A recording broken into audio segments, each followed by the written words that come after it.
Hola a todos, bienvenidos a un nuevo video del canal Resolviendo Matemáticas. En el video de hoy vamos a ver cómo Gauss, un matemático muy famoso, en su niñez obtuvo el resultado de sumar los primeros 100 números naturales de una forma muy rápida y sencilla que sorprendió a su profesor y a sus compañeros de clase. A partir de su método vamos a llegar a una fórmula, es decir, a algo mucho más general que nos va a permitir realizar no solo la suma de los primeros 100 números naturales, sino la suma de cualquier n primeros números naturales. Vamos a verlo. Para empezar, vamos a hablar un poco de historia y por qué Gauss tuvo que resolver esta tarea de sumar los 100 primeros números naturales. En este tipo de historias siempre hay algo más de ficción que de realidad, pero lo que sí parece ser real es que Gauss desde su niñez ya demostraba que tenía unas habilidades sorprendentes en el área de las matemáticas. Se cuenta que el profesor un día, viendo la indisciplina en clase, los niños hablando, molestando, tomó la decisión de castigarlos o por lo menos que estuvieran entretenidos el mayor tiempo posible y les puso la tarea de sumar los 100 primeros números naturales. Él creía que con eso iban a estar ocupados una buena parte del tiempo en clase.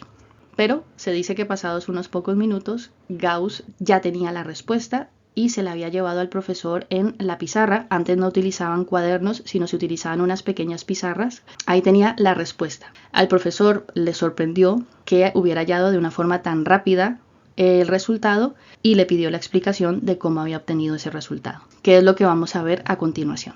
Entonces, para hacer esto mucho más divertido y didáctico, creo que podrías en este momento pausar este video y ver cómo resolverías tú la suma de los 100 primeros números naturales. Una vez lo hayas intentado o conseguido, vuelve a darle play para saber cuál es el método que utilizó Gauss.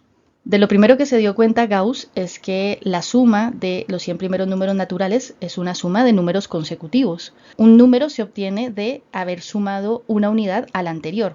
Por ejemplo, el 2 se obtiene de haberle sumado a 1 una unidad, el 3 de haberle sumado al 2 una unidad y así sucesivamente hasta llegar al 100. Así que es una suma de números consecutivos. Y en segundo lugar, se dio cuenta de que al sumar los números extremos por parejas, empezando por 1 y 100 lógicamente, el primero y el último, obtenía siempre el mismo resultado.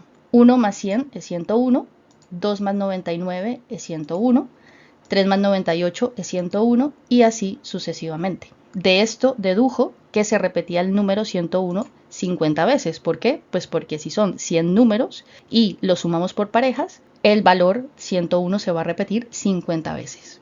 Por lo que el resultado de la suma es 101 por 50, o sea, 5050.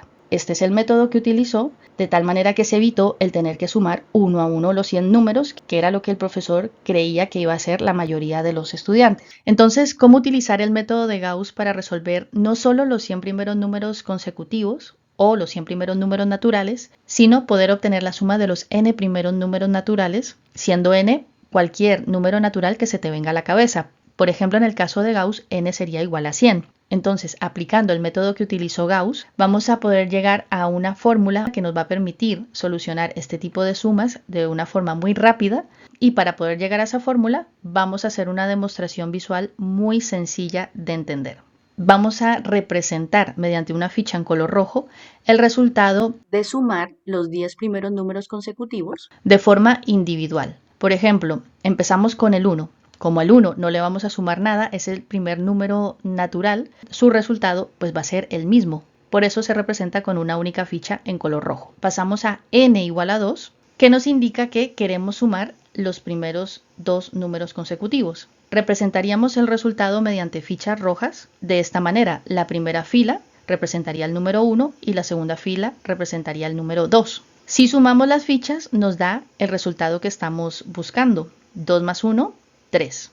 La suma de los dos primeros números naturales es 3. Si ahora n es igual a 3, es decir, vamos a sumar los tres primeros números naturales, representaríamos el resultado de la siguiente manera.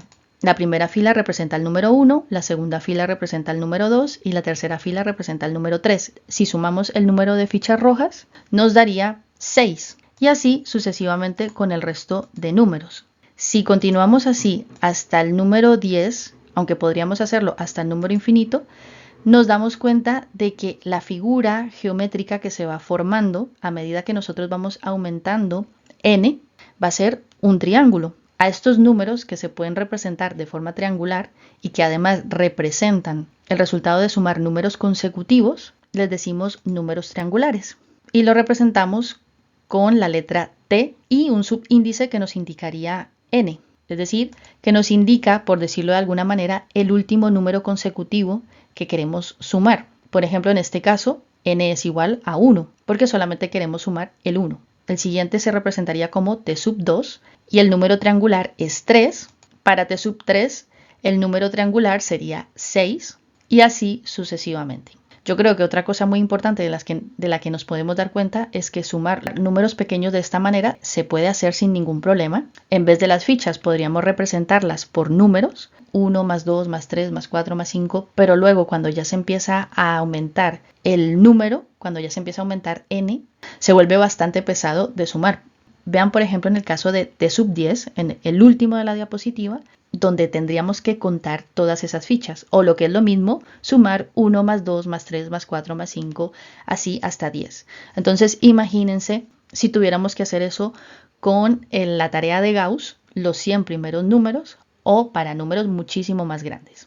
Para poder obtener estos números triangulares de una forma mucho más rápida, vamos a aplicar ahora el método de Gauss. Vamos a calcular la suma de los 4 primeros números naturales.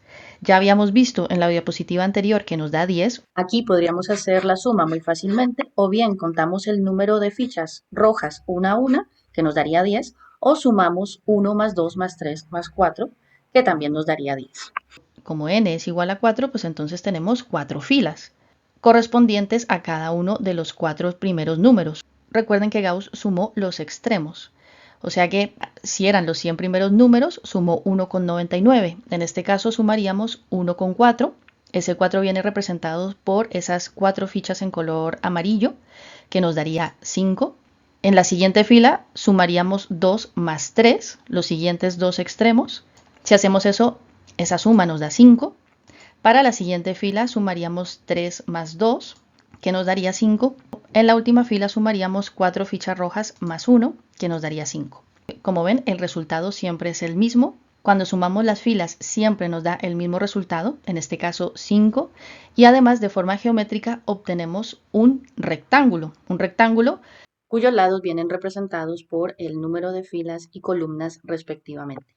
En este caso, por ejemplo, los lados de este rectángulo miden 4 y 5 unidades, si consideramos que cada una de las fichas representa una unidad. Como queremos saber cuántas fichas rojas hay y sabemos que son la mitad del área de ese rectángulo, entonces simplemente hallaríamos el área del rectángulo, que es base por altura, y lo dividiríamos entre 2, lo que nos daría 10. 10 es el número de fichas rojas o, lo que es lo mismo, es el resultado de sumar los 4 primeros números consecutivos. Si seguimos con el siguiente número, es decir, n igual a 5, vamos a obtener la suma de los primeros 5 números consecutivos. Veríamos que se formaría este rectángulo. Utilizando la fórmula anterior, ahora como los lados del rectángulo son 5 y 6 unidades, pues entonces la fórmula viene dada por 5 por 6 entre 2, que nos da 15. Como ven, es mucho más fácil que sumar todas las fichas. A medida que va aumentando n, nos vamos dando cuenta de la ayuda que es el poder tener una fórmula que nos ayuda a obtener los números triangulares sin necesidad de sumar uno a uno los números o de contar las fichas. Entonces, como para cada n estamos haciendo exactamente lo mismo, estamos hallando el área del rectángulo y lo estamos dividiendo entre 2, lo que varía es lo que miden los lados de ese rectángulo. Podríamos generalizar la fórmula. Podríamos hacer que la fórmula nos sirviera para cualquier n. Podríamos decir que para cualquier n, cuando quisiéramos sumar los n primeros números naturales, para obtener el resultado, nos podemos imaginar un rectángulo cuyos lados miden respectivamente n y el otro n más 1. Dense cuenta que siempre el otro lado mide una unidad más que n. Podemos generalizar la fórmula, por lo tanto, como n por n más 1 entre 2. Entonces, utilizando esta fórmula, hallemos la suma de los 100 primeros números. Simplemente tendríamos que sustituir n igual a 100, que son los 100 primeros números, n más 1 sería 101. Recuerden que a Gauss la suma de los números extremos siempre le daba 101. Ahora podemos ver que siempre ocurre esto. Este resultado siempre es una unidad más que n. Y la dividimos entre 2, exactamente igual que hizo él. Si nosotros hacemos esto, nos da 10.100 dividido entre 2, que es 5.050. Ustedes pueden comprobar esta fórmula para cualquier número natural.